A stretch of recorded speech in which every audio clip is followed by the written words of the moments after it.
What's up, fam? It's your boy back at another video, and today we're going to be talking about J. Cole's new album, his retirement album, The Fall Off. Now, J. Cole, rapper extraordinaire, member of the now defunct Big Three, is back for what's supposed to be his magnum opus. As a rapper in general, I respect Cole a lot. He has one of the best pen games and flows and has great consistency in the game, especially as of late. From a pure quality perspective alone, as well as his ability to keep a commercial appeal, he definitely deserved his spot in that Big Three. And I really had a lot of excitement for this album. It's been 10, 15 years in the making. Now, this review is going to be a little different for me. The Fall Off is long. It is 24 songs long, nearly 2 hours in runtime. I've listened to this thing front to back a lot. But unlike a lot of longer concept albums or just albums in general, the sequencing is a little all over the place. The point of this album is to almost be a nostalgic tribute to the entirety of his rap career. And while there is a distinction between disc 1 and disc 2, one being from the perspective of him at 29 versus 39, the songs kind of jump all over the place from what he's talking about, the type of sounds that you're getting, and they all almost individually just encapsulate a small but significant part of his career as an overall rapper. So with that, it's hard for me to have a section where I'm talking about a grander concept, and it's also harder for me to have a section where I might be talking about the production choices in certain parts or how everything really flows together.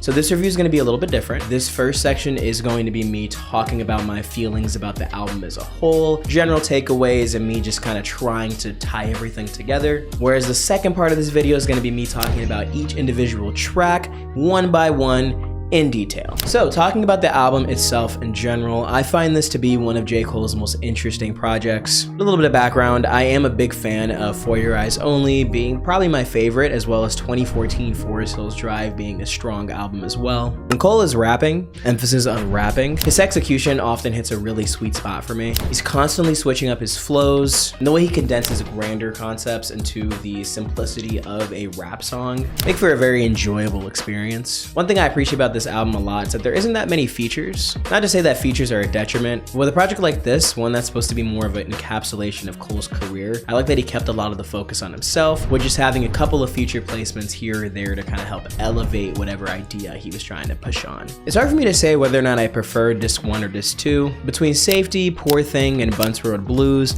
that might be one of my favorite track runs on the project. However, I think disc 2 might have more highs between songs like The Fall Off is Inevitable, The Villist, Man Up Above, Quick Stop. It also has a very regrettable run of melodic J. Cole over acoustic guitar beats. And that actually is my main hang up with the album. Now, often with rappers talking about their careers, there's often a big focus on how you came out through the mud and you achieved this success through hard work that can come across as very self-centered. It ends up actually just sounding like a highlight reel of their own career. What I like about Cole is that I never get that feel off of anything he talks about. On Quick Stop, he tells a story about a fan who encountered him at a gas station, and Cole doesn't describe the experience of, wow, I changed this fan's life, look at how great I am. He talks about how he was losing focus thinking about all of the money and tracking the success that he wanted to have, and how this interaction with the fan who told him how much his music meant to him reminded Cole of what's actually important, which is the difference that he's able to make with the platform that God has given him. He's describing his undeniable talent as something that's been a gift given to him that he should be using to help others, which is great. It's a great song. And between that, again, Bunts Road Blues with that powerful Thames feature, great Future feature, an amazing Alchemist beat, between the evolution on Poor Thing with that fucking crazy sample, or even with I Love Her Again, which has some cliche but albeit great storytelling. This album has some of Cole's best songs ever to date, but it also has some of his worst. There's no reason this thing needed to be 1 hour and 40 minutes. I'm sorry. I understand he wanted to have a grand send-off, he wanted to cover all his bases, but there's bloat. It's just like the situation with Donda. It's just, there's bloat. Legacy, The Let Out, Life Sentence, Only You. It's just like, why are you singing so much, man? You can't sing. Let me be clear, I'm not just like a hip-hop hype beast where if a rapper is rapping, I'll love it, and if they're singing, I hate it. If you watch any of my other content, you know that's not the case. The thing is that if you're going to sing so goddamn much, you gotta be able to sing. And unfortunately, throughout Cole's entire career, while he can do some vocal stuff with maybe some small choruses here or there that sound fine within the context of a rap song, he can't be doing musical ballads for full songs. And with how elevated he's rapping at, with the level that he's actually hitting these bars throughout these songs, it makes all of the low points so much more apparent. Overall, I think if you're a big Cole fan, you're gonna really enjoy this project. If you're not a Cole fan, it's not gonna do anything for you. From a production standpoint, there is a lot to talk about here. There's a lot of notable sample flips from Marvin Snap to Common. There's a lot of diversity in the production as well, which is why I'm gonna talk about a lot more during the next part of this video. Overall, I think this album is a mixed bag. There are a lot of songs that I'm taking from it that I will be revisiting probably forever, but it's got more skips than I anticipated, and I think it's just because he wanted to include everything and didn't leave anything on the cutting room floor. My top 3 tracks are gonna be Quick Stop at number 3, Poor Thing at number 2, and Bunce Road Blues at number 1. God, that Temps feature. 7 out of 10. Alright, welcome to the second part of the video. I'm gonna let you guys know right now, this part is gonna be unscripted, so you finna just hear me talk about these songs. I'm gonna go through every single one, put them on the tier list, call it a day. Let me know what your thoughts are. I'm sure we're gonna agree on absolutely everything. Let's get started with 29 intro. It's an intro, so I guess it's alright. I don't know why he did Mr. Taylor like that, but you know, it's a cool little intro. 2.6. All right, I'm gonna get this a solid as well. I will say the Sexy Red interpolation was not something I had on my bingo card, but honestly, I think it worked. I know he's just kind of rapping about Fayetteville in this song. It's kind of setting the stage for like his mindset at 29, kind of what his ambitions were kind of building to being. However, the song just isn't super expansive. The bar game isn't that crazy, like something like January 28th. So I would just say it's solid. It's a decent listen.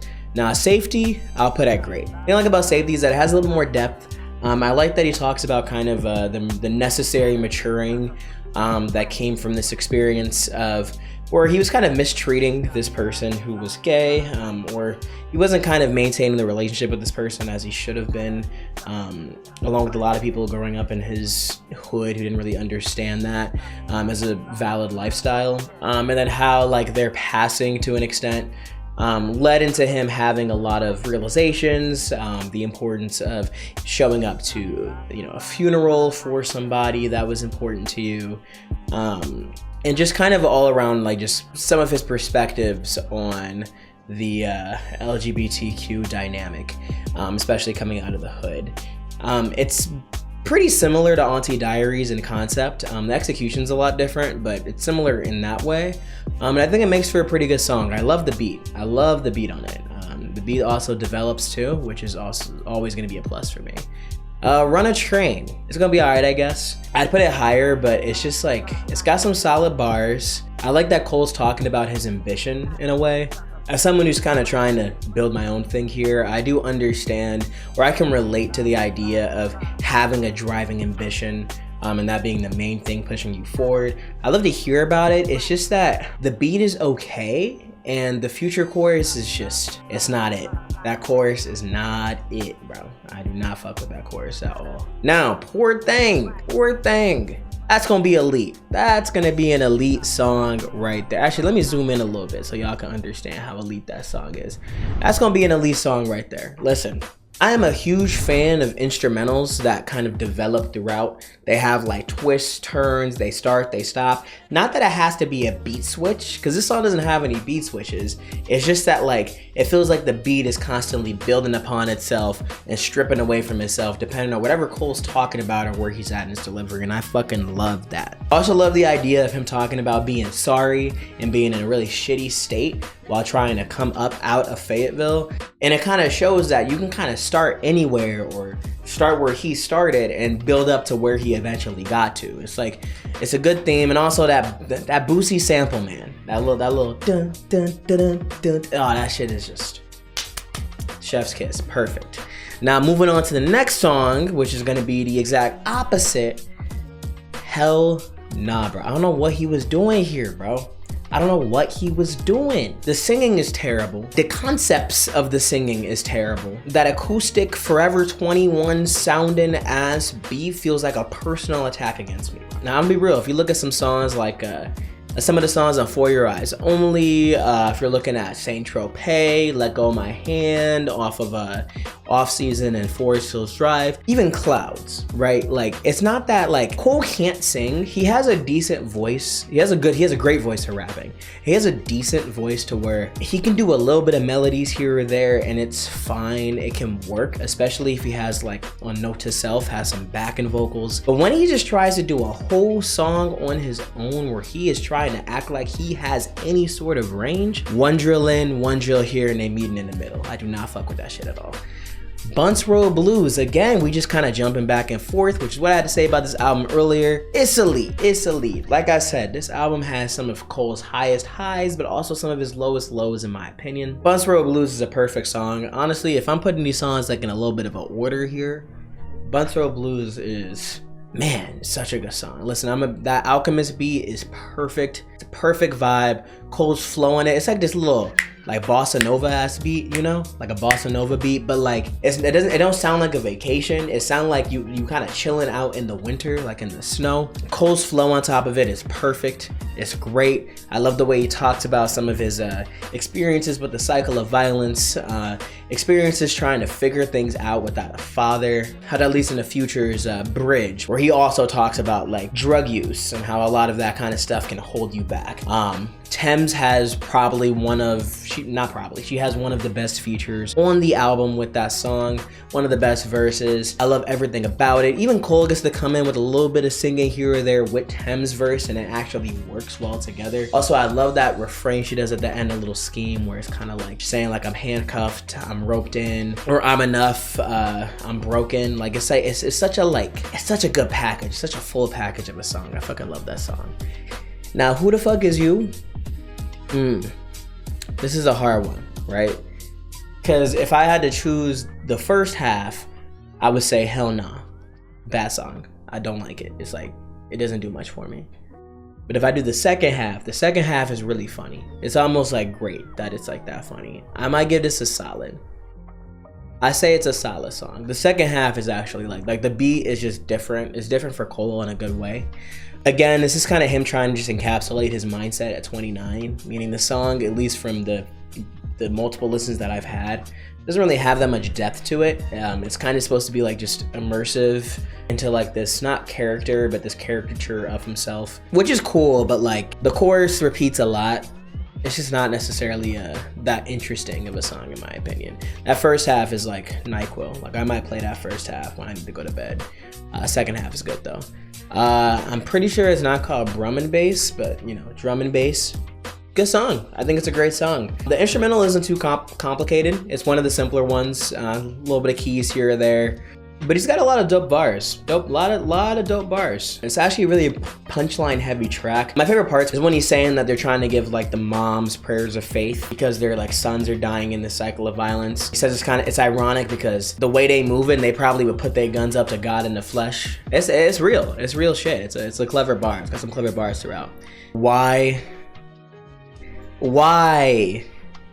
Oh my God, why did you make a song like this? Bombs in the Ville, Hit the Gas. I'll say it's all right. Here, the thing is, and I know this might be making people some mad because they heard that verse at the end, and the verse at the end is great. I promise, it is a fire verse. The first half, man, these songs, you're gonna notice all these songs are the ones where he tries to get super melodic, bro. It's like, what are you doing? You can't sing like that for real, dog. Again, between the Let Out, Bombs in the Ville, Legacy, a lot of these songs have this, I just calling it Forever 21 chord production, where it's like, you know, it goes a little bit lighter in the 808s, and there's a lot more of like guitar kind of stuff in there. And I'm not saying I have any issues with guitar. It sounds like the niggas singing at college campuses. I'm not gonna lie. Like it doesn't work with me. It doesn't fit with Cole's sound. It doesn't work. I don't know why. Maybe it's just not for me. Lonely at the Top. I think it's a great song. Lonely at the Top is a great song. I kind of like the idea of talking about like, I think being one of the best rappers to ever do it. I think Cole's in a position to where he can talk about how it feels to potentially surpass a lot of his contemporaries, or surpass a lot of the people he used to look up to as a rapper, and kind of the experience and the isolation of being in that top spot. I mean, he's gotten so far, not only from a commercial standpoint, but from a quality standpoint, that, I mean, he's already proven himself. Now, the reason it's not elite, despite having some very good verses, is that the production is just, could use a little bit more. The production's good, but it doesn't really evolve that much. And I know I love Bunce Road Blues, but the features there, I feel like, create very different pockets and sounds for that song. With this song, since it's only Cole on it for the entire runtime and his flow doesn't change that much, the song can get a little, you know. So yeah, 39 intro.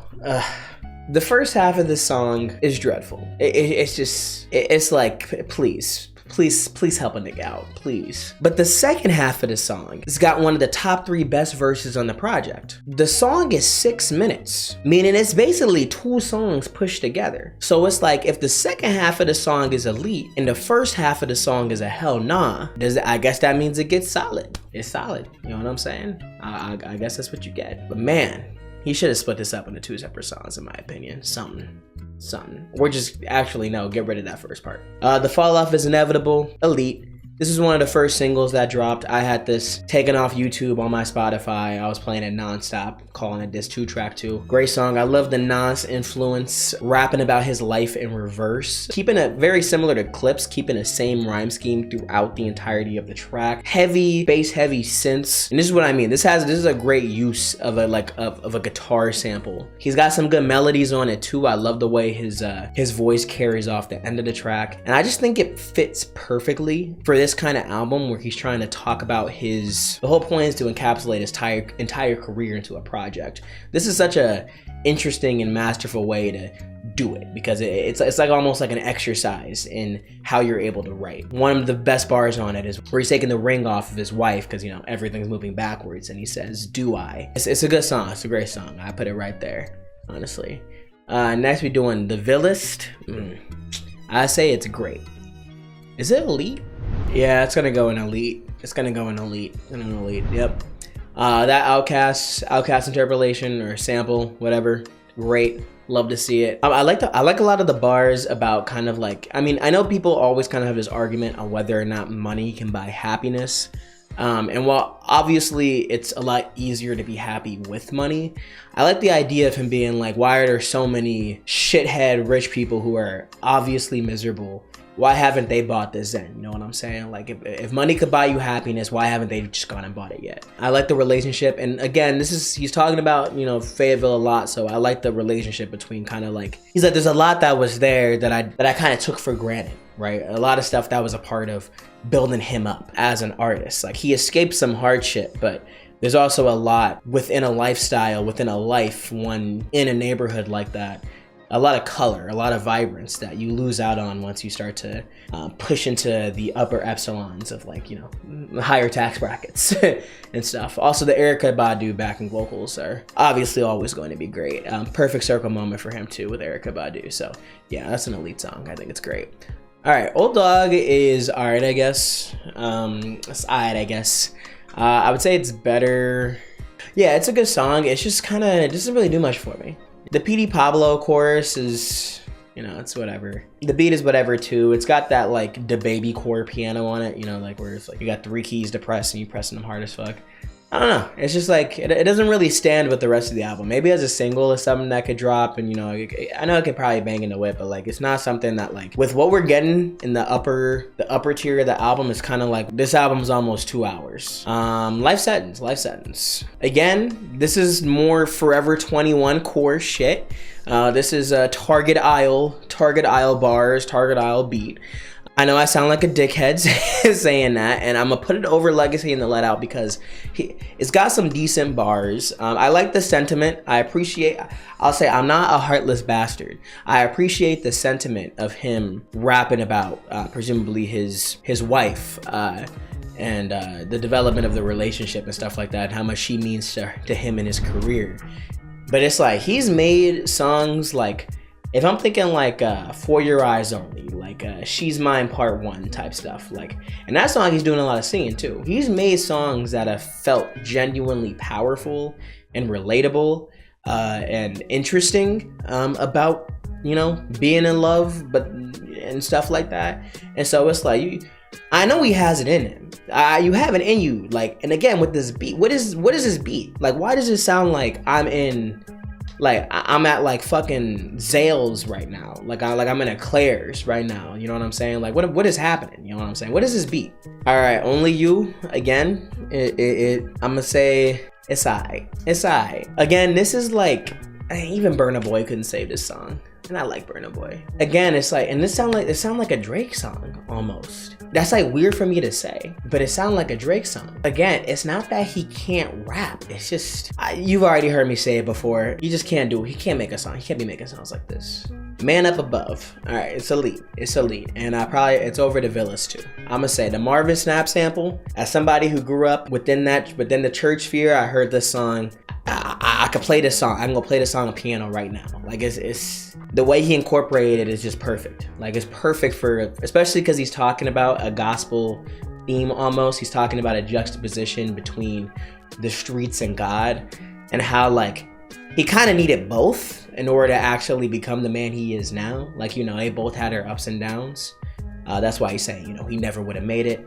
It's so good. The bars are great. I love the piano used. It's one of those infectious beats, you know, that put you in a good mood. It feels like it could just be the back end to a good day. It feels great. I love he also brings back some of those violins. He was using in Forest Hill Drive a lot. He used in For Your Eyes Only a lot. I know he loves the little violin stuff. It's got a dope violin motif just hanging in the back. Great track. Love it. I Love Her Again. It's a great song. I would say it's a little under safety. It's a great song. Now, personifying rap as a woman is not an unheard of concept. It's definitely something that's been done a lot in the past. It's been done actually pretty recently by Kendrick. But the thing is about like in hip hop and just art in general is that ideas are always going to be repeated. Like there's only so many different new things you can think of. The difference is going to come in the execution. And I think this song was executed masterfully almost in a very good way. What I also like about this song a lot, is this elite? Oh, is this elite? Yeah, I think it's elite too, man. I don't know, bro, because like it's like the thing I like about this song, the thing I like about it too is that he's not only sampling Common to help with like the chorus and everything like that, he's taking a very Common and Mos Def type of flow where it has that bounce. If you listen to Mos Def or Common, any of their like projects from like the late 90s, early 2000s, their songs got that bounce. Where they're able to do that like Mrs. Fat Booty, right? Like the song is a story. He's telling a story throughout the track, but you could just have that on. And again, it's very similar actually to Man Up Above. It feels like it could be the backing to a good day or the backing to like an enjoyable experience. You could dance to it, that kind of stuff.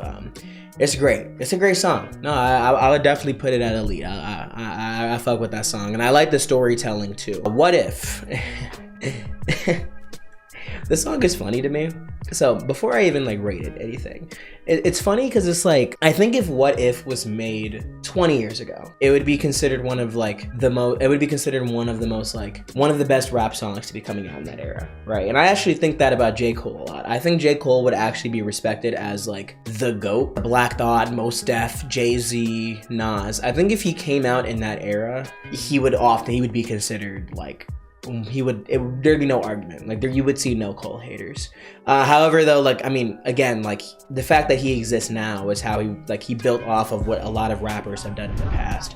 So whether or not someone like him could have even existed back then, obviously, you know. And so it's not really the best argument, but What If is like the perfect example of a song that I think niggas would be gassing up a lot more if it came out in the past. It's about Tupac and Biggie, if they kind of like would have worked out their differences. Something that like based on their like previous relationship seemed like something that they'd probably be more interested in doing than dying. And it kind of tells this like alternate timeline version of events where they were able to work things out and continue to be like juggernauts in hip hop. Thing is that it's just the way he executes it is good. The beat's good, great flow, great storytelling. He matches Biggie and Pac's flow as well. What he's rapping from each of their perspectives, which is cool. It's just the concept is kind of, it feels like Joyner Lucas. I know that sounds crazy. I'm not even trying to be like just derogatory right now. It's just a funny concept. It's funny to hear him saying like the biggest beef, the most well-known beef in hip hop. And like, what if they made up and everything would be great now? Like, you know, it's just kind of like, you can definitely slander this song. Like, you can reduce it to being something a lot more shallow than what I think Cole was going for. I think it's a solid song. I think it's better than, I think it's great actually. I think it's better than everything in there. I think it's a great song. It's a good listen. It's just not as big of a song as it probably would have been if it dropped a long time ago, which I don't even know how much that point matters. Quick Stop. This is one of J. Cole's best songs to date. And that might actually be a hot take too. That might actually also be a hot take. I actually don't know if I put it above Poor Thing or Quick Stop. Poor Thing or not. Like, not. It's great. It's great. I love the little violin and saxophone he tosses into the beat. I also appreciate the story of kind of like, again, it's not the same. It kind of echoes some of the, actually no. Only You is gonna be a hell no, actually. Anyways, it actually echoes some of the storytelling isms of Kendrick from songs like How Much a Dollar Cost, where you don't quite understand the full picture until he kind of like gets through more of the song. It's about this fan who's talking to him and at a gas station, and kind of how he typically tries to somewhat not avoid fans, but he tries not to be, he doesn't be stopped all the time, so he tries not to look, you know, he tries to, like, you know, be in and out of like places he's going to, but this fan ends up stopping him. And at first he's kind of interpreting the experience of like a fan just being like, okay, you know, I like your music, yada yada yada, you know, it's like a regular interaction. And this is while Cole is kind of going through, like, I'm assuming the chorus is his inner monologue where he's talking about trying to escape this cycle of just kind of like making some beats, getting high, chilling, you know, like unemployment type shit, right? And he's talking to this guy, and he just starts talking about how like Cole's music helped him through some of his worst moments, like being homeless and all this kind of stuff, where he's like, you showed me that like my dream could be alive. Like, you showed me like the importance of dreaming, right? Of wanting something more and building towards that despite being how shot down I've been. And Cole takes from that like, oh, it's not about just like success or the money or anything. It's about the difference I'm able to make with my music. Like, it's not about the fact that I've become this great. It's about the fact that I'm able to spread a message that has been able to help people like this, that's able to actually make a difference. And the way he does it is through this non-stop delivery, like this flow where he starts a little somber, he starts a little slow, and he gets a little faster and louder and louder and louder, and it makes it feel like the beat's developing, even though it's not. It's staying the same. It's super powerful. I really fuck with it. I think it's a song that a lot of people are going to like miss or maybe not appreciate as much. I feel like I tend to gravitate toward slightly different things than a lot of other people in the rap community, but love it. Great song. The Whole World is the Ville. It's a solid tribute to Fayetteville. It's got a nice beat. It's in a fitting place for the album. It's just nothing too crazy. And then Ocean Way is alright. It's an alright song. It's not like I understand the emotions behind it. I understand the feeling. This is potentially the last song he's ever going to drop, right? This is the last song and the last album he's supposed to be coming out with. And the way he's singing on the song, like the emotion behind it comes across as very bittersweet, somber. Like he's happy of what he's been able to accomplish. This is his love letter to rap. The problem is just that, and like I said before, he just can't sing. Like, he's just not a singer. He could have rapped this song. He could have had, like, again, like, think about Note to Self, right? A Note to Self, he's got some backing vocals with that. I'm talking about the first part before he starts, yapping. It's on Forest Hills Drive. He got some backing vocals. He's not singing in a way where he's trying to like achieve a higher register than he should be or a lower register than he should be. He's just kind of like singing in his voice, kind of like how anyone would do in the shower, basically. But like, you know, it's raw and it works. It's not that like singing has to be perfect to work. It's just that what it sounds like, and it's similar to what Kanye be doing, where sometimes it sounds like he's trying to sing like someone who can sing, and it just doesn't work. It just doesn't work. It's like I can find this somewhere better. Again, from an emotional standpoint, it's good. I get it. I feel it. It's just not a song I want to revisit from a listenability standpoint, which is the most important aspect of a song. But yeah, anyways, this is kind of like my little layout. As you can see, there's a lot. There's about 8 songs, and I guess the negative sphere, there's about 4, 8. There's about 11 songs that I think are very good to just peak Cole. And then there's about 5 songs that I think are pretty okay, like pretty good, like good listen songs I'd revisit, but maybe I'm not like I'll let play in the album, but I'm not necessarily revisiting on their own. I mean, most albums are not gonna have this many songs in this like elite tier all the way up here. It's not gonna happen. And so that's what I mean when I say this album is a bit of a mixed bag. I don't mean mid, like it's like a 5 out of 10, like it's like just there's nothing to it. There's a lot to it.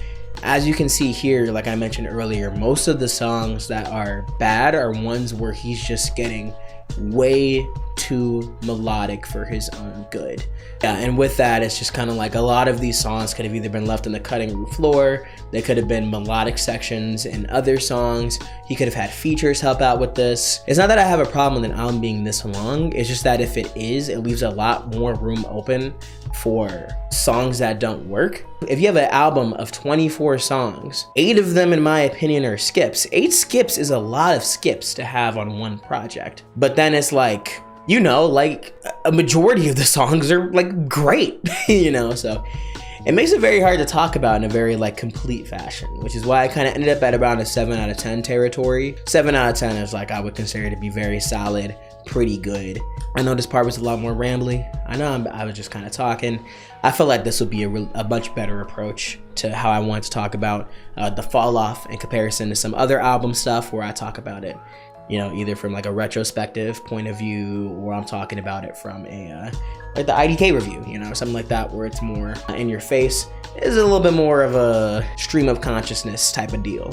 I just feel like this album suited this format. If you agree or disagree, let me know in the comments. If you made it this far, congratulations. I don't know how you did it, but congratulations. Thank you for watching this far. I got new content coming out soon. Just keep an eye out for that. Again, I got a new video popped up on this other channel as well, so take a look at that as well. But otherwise, appreciate y'all for watching this video. Check out the socials, and thank you for watching.